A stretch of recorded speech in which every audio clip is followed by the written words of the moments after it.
nè.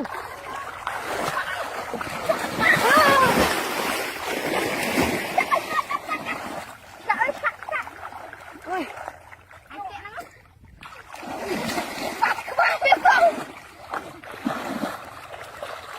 Hoài, nếu có con không lên. Nè.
Mà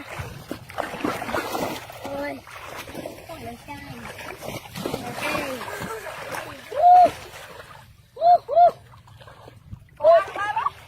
hoạt động đây ha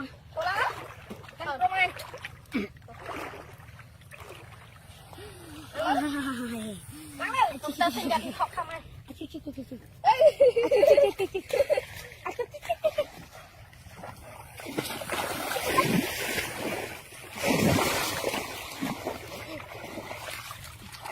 cho bay chạy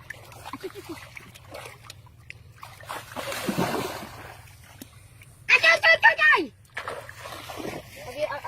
không lọc về chứ sao anh crab đây cầm ơi máu bọc luôn anh vào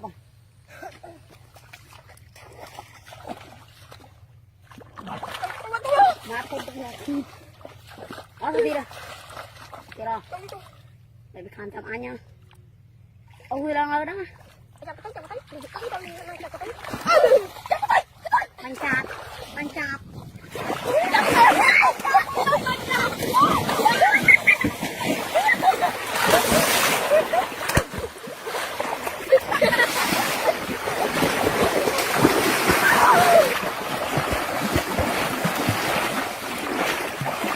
một con cái gì áo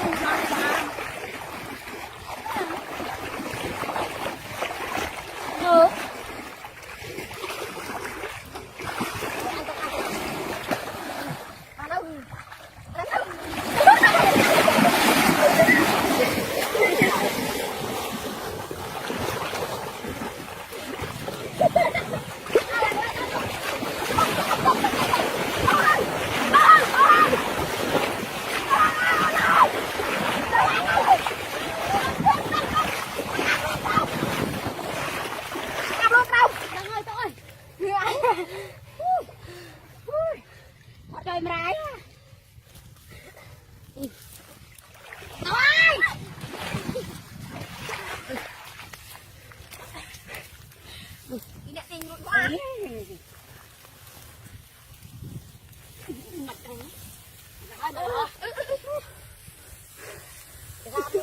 liêm dậy ở qua khơi bò rồi đó khơi đi mà là cái chắp á